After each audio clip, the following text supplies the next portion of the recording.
Avant de comprendre mieux le Coran al-Karim, on va voir ce que les salafs ont dit, les compagnons en particulier, pour pouvoir comprendre, bien faire cela comme une introduction à ce verset. Est-ce que les compagnons et les premiers salafs ont fait la différence entre l'homme et la femme dans le témoignage? C'est notre question qui va être considérée comme l'introduction à ce verset. Et bien, si par exemple je vous prends le hadith que rapporte l'imam الطبراني في الأوسط d'après أبي وائل شقيق ابن سلمة d'après حذيفة بن اليمان أن النبي صلى الله عليه وآله وسلم قبل شهادة القابلة, que le prophète sallam a accepté le témoignage de la sage-femme. Sachant que ce qui est important, quand on parle du témoignage, on a plusieurs catégories, plusieurs chapitres.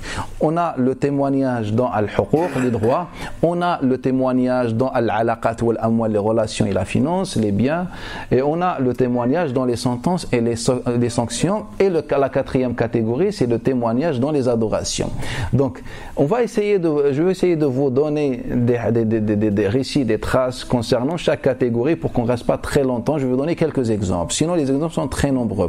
Par exemple, dans ce hadith, Hudayfa ibn al-Yaman dit que le prophète sallam a accepté le témoignage de la sage-femme. C'est-à-dire une femme témoigne sur l'origine ou l'appartenance d'un enfant.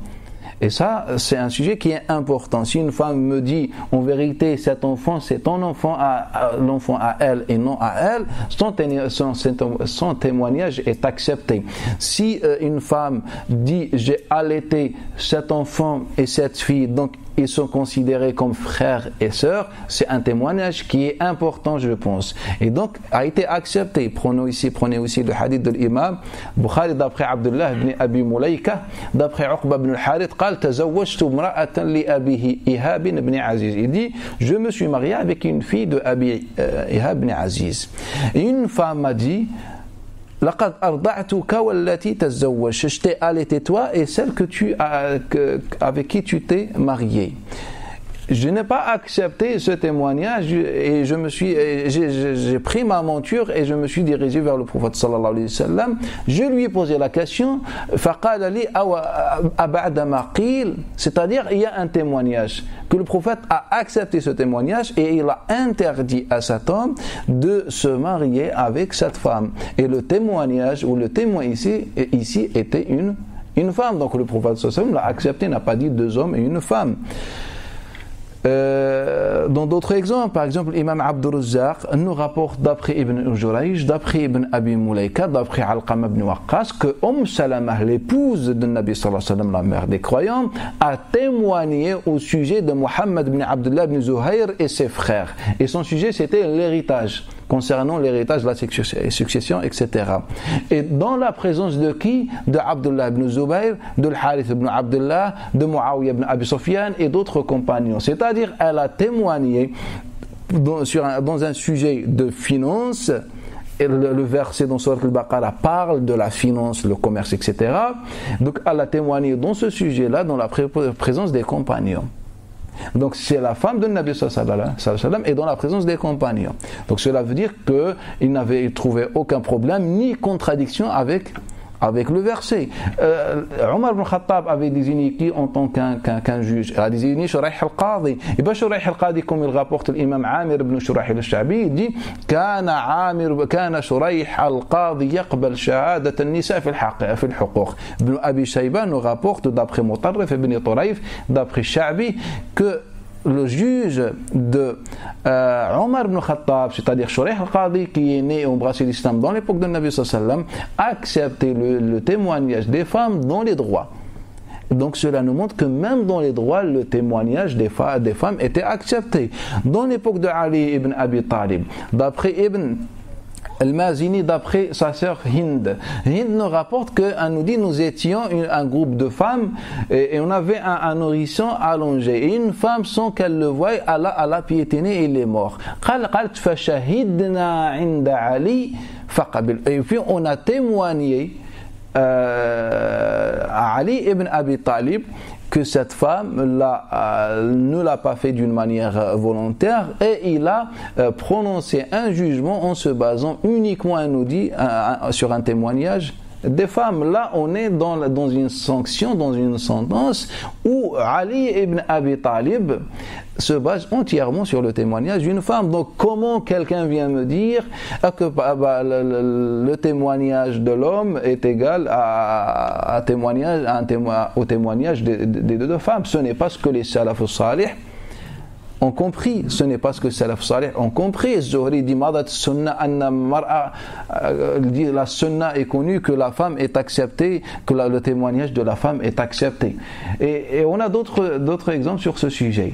Donc si je vois toutes ces vérités et que les Salaf Salih ne se prenaient même pas la tête, une femme comme il rapporte Abu Labid, il nous dit que Omar ibn Khattab est rapporté par Abdul Razzaq dans le Musannaf, que Omar ibn Khattab a prononcé le divorce d'un homme en se basant sur le témoignage des femmes, c'est-à-dire ce sont des femmes qui sont venues voir Omar ibn Khattab et elles lui ont dit: oh Omar ibn Khattab, cet homme a divorcé sa femme et qui était ivre. Donc Omar ibn Khattab a prononcé le divorce malgré que l'homme ne reconnaissait pas le divorce. Il leur a dit: moi je n'ai jamais divorcé.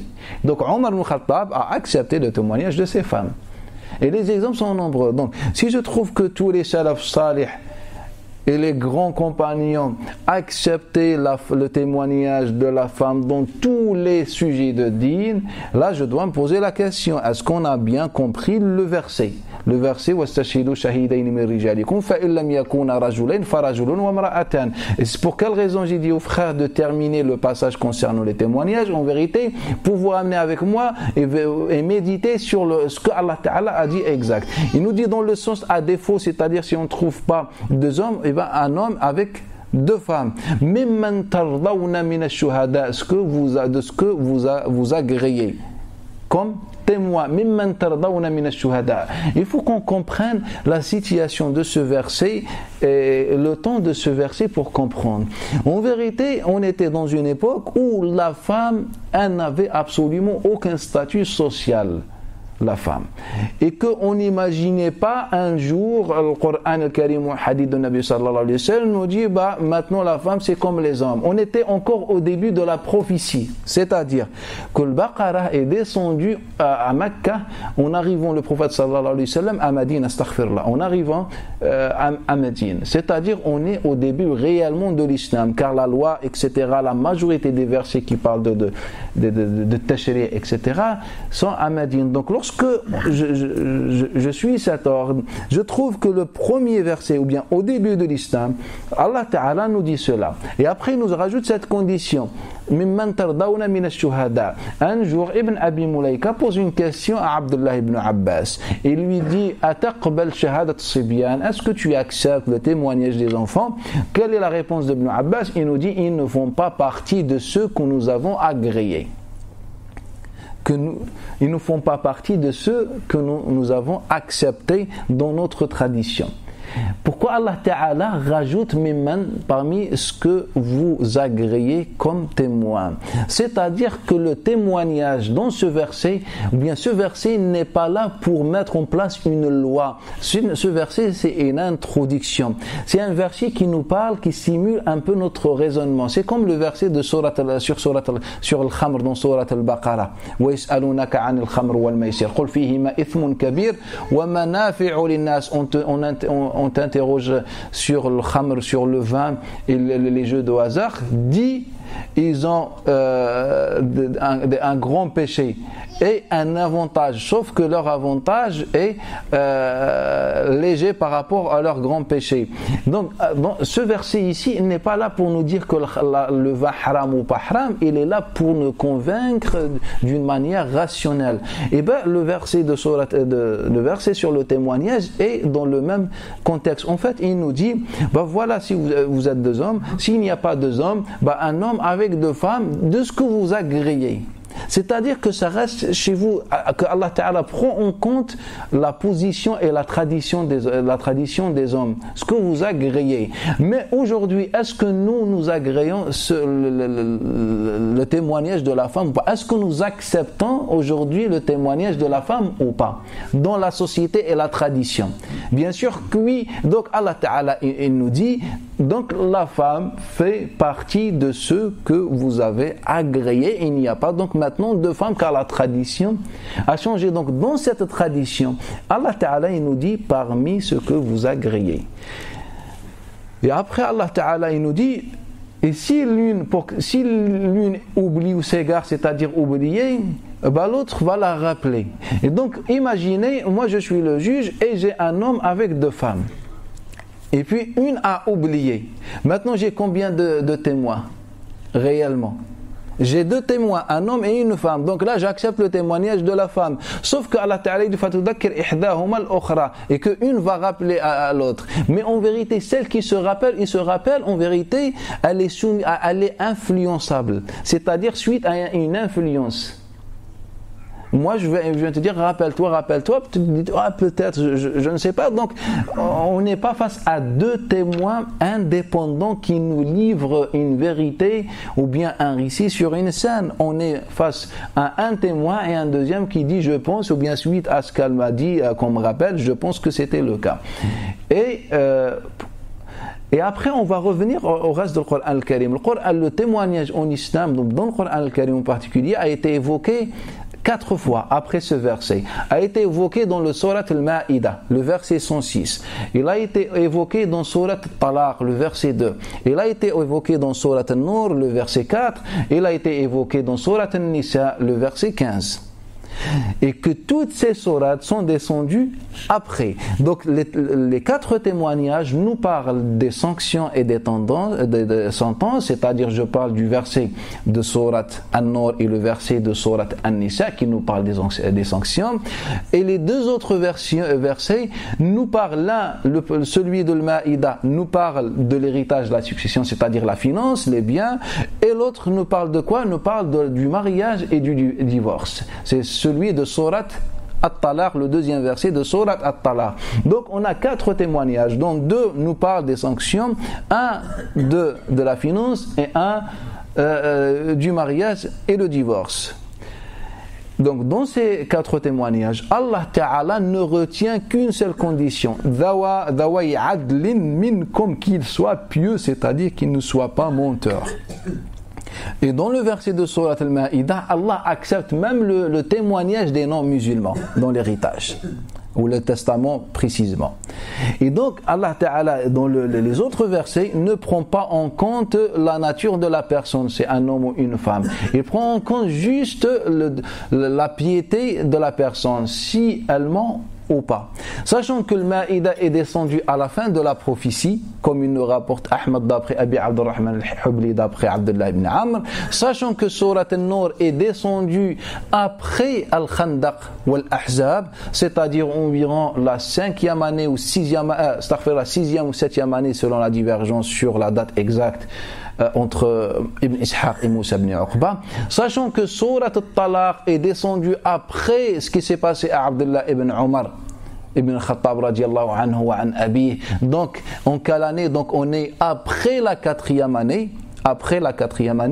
Sachant que Surat At-Talaq est descendu après la conversion, ou bien Surat An-Nisa après la conversion de la tribu de Ghatafan, c'est-à-dire on est 4 ans après la descente de Surat Al-Baqarah, après la descente de Al-Baqarah. Donc le Maïda c'est à la fin de la prophétie, Surat At-Talaq c'est après ce qui s'est passé à Abdullah ibn Omar, Surat Al-Maïda ou bien Surat An-Nisa, Surat al-Nur, tous ces sourates sont descendus minimum 3 ans après la révélation de ce verset. Donc je prends que à la fin de la prophétie, ou bien une fois on a accepté légèrement le témoignage de la femme, Allah Ta'ala n'a plus à cesser ou bien à arrêter ou bien à enlever cette condition, ou bien l'histoire de la femme, les 2 femmes avec un homme.